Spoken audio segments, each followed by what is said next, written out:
Si j'ai traduit ces deux reportages, c'est parce que j'étais sur le cul en apprenant les informations que j'ai voulu partager avec vous.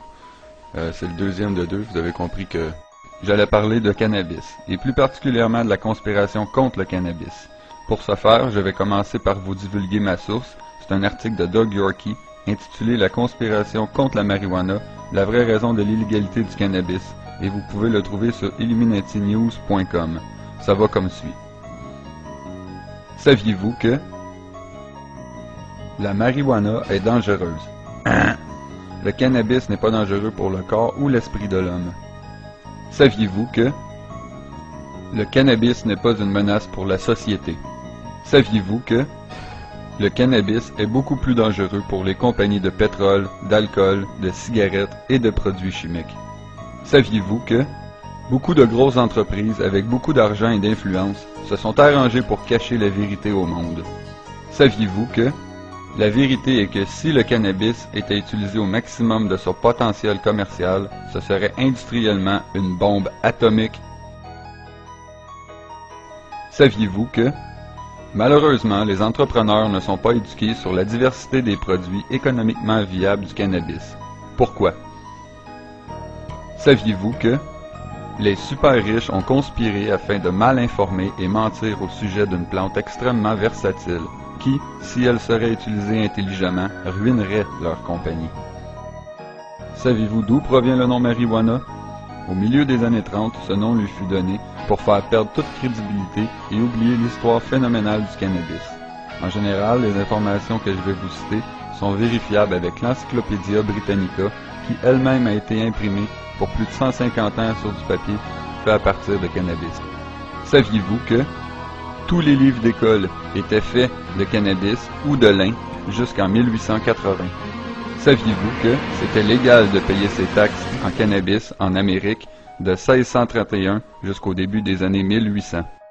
Saviez-vous que refuser de cultiver du pot en Amérique durant le 17 et 18e siècle était contre la loi?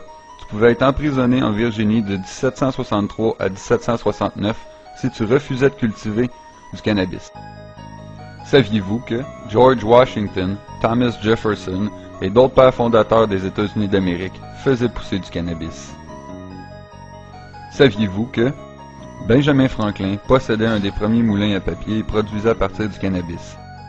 Saviez-vous que aussi la guerre de 1812 était pour le cannabis? Napoléon voulait couper l'exportation de la Russie vers l'Angleterre. Saviez-vous que pendant des milliers d'années, 90% de toutes les voiles et cordes de bateaux étaient en cannabis? Saviez-vous que 80% de tout textile, linge, drap, draperie, etc. était fait de cannabis jusqu'en 1820?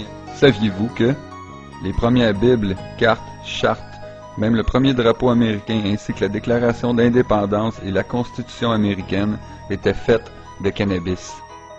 Saviez-vous que la culture la plus prolifique dans plusieurs États était le cannabis? En 1850, c'était une année record pour l'État du Kentucky avec 40 000 tonnes de cannabis. Le cannabis était la culture la plus prolifique jusqu'au début du 20e siècle. Saviez-vous que les plus vieux écrits connus au sujet de la culture du cannabis datent de 5000 ans avant Jésus-Christ en Chine? Même l'industrialisation du cannabis nous provient probablement de l'ancienne Égypte. Saviez-vous que Rembrandt, Gainsborough, Van Gogh et beaucoup d'autres ont principalement peint sur des toiles de cannabis? Saviez-vous que en 1916, le gouvernement américain prédisait que vers 1940, tout le papier proviendrait du cannabis. Comme ça, plus besoin de couper d'arbres. Les études gouvernementales démontraient qu'un acre de cannabis égalait à 4,1 acres d'arbres. Les gouvernements avaient développé des plans d'action, mais saviez-vous que jusqu'en 1937, les vernis et peintures de qualité étaient faits d'huile de graines de cannabis? 58 000 tonnes de graines de cannabis furent utilisées en Amérique en 1935 pour les produits de peinture. Saviez-vous que le premier modèle T d'Henry Ford a été construit pour fonctionner au gaz fait avec du cannabis? L'auto elle-même a été construite en cannabis. Sur sa grande propriété, Ford fut photographié à travers ses champs de cannabis. L'auto avait des panneaux de plastique de cannabis 10 fois plus résistants que le métal. Saviez-vous que le cannabis fut appelé la première culture milliardaire? En 1938, c'était la première fois que l'argent de la culture dépassait le milliard en prévision. Saviez-vous que un magazine d'ingénieurs mécaniques ont publié un article en 1938 intitulé « La plus profitable et désirable culture qui peut être cultivée » disait que si le cannabis était cultivé en utilisant la technologie d'aujourd'hui, ce serait de loin la récolte la plus répandue à travers le globe. Saviez-vous que la culture et la production de cannabis ne détruit pas l'environnement? Le bulletin 404 du département de l'agriculture américaine conclut que le cannabis produit 4 fois plus de pulpe et de 4 à 7 fois moins de pollution que le bois. Le temps de croissance est court, ça pousse dans tous les États ou provinces. Les longues racines pénètrent et brisent le sol pour le laisser en condition parfaite pour la récolte de l'année suivante. Le dense tapis de 8 à 12 pieds étouffe les mauvaises herbes plus bas. Le cannabis peut apporter énormément à l'agriculture ainsi qu'à l'économie nord-américaine. Saviez-vous que, si dans les années 30, les innovations pour la machinerie agricole auraient été appliquées pour le cannabis, des millions de jobs générant des milliers de produits de qualité auraient servi.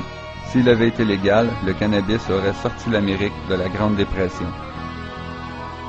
Saviez-vous que celui qui a servi d'inspiration pour le film Citizen Kane, William Randolph Hearst et Hearst Paper Manufacturing, une division de Kimberly-Clark, possédait de vastes étendues de terre à bois. La compagnie Hearst fournissait la plupart des entreprises fabricants de papier.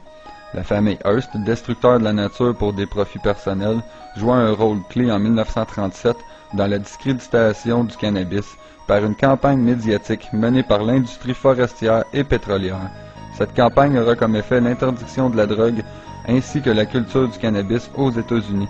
Cette interdiction aurait profité à Hearst qui avait des intérêts dans la papeterie. Saviez-vous que, en 1937, DuPont a fait breveter les processus pour fabriquer du plastique à partir du pétrole et du charbon. Le rapport annuel de DuPont a invité ses actionnaires à investir dans sa nouvelle division pétrochimique et synthétique. L'industrialisation normale du cannabis aurait ruiné plus de 80% des affaires de DuPont. Saviez-vous que la conspiration commence quand Andrew Mellon, investisseur majoritaire de DuPont, est devenu secrétaire trésorier de J. Edgar Hoover, grand patron du FBI.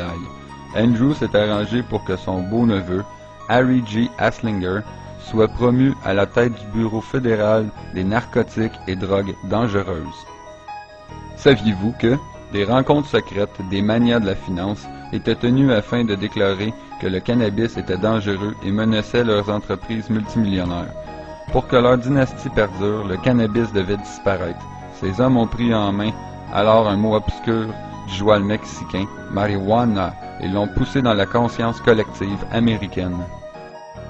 Saviez-vous que, à la fin des années 20 et dans les années 30, les journaux de Hearst titraient en gros titres « Les méfaits et horreurs de la marijuana ». Saviez-vous que des films tels que Reefer Madness en 1936, Marijuana, Assassin of the Youth en 1935 étaient de la propagande pensée par des industrialistes pour créer un ennemi.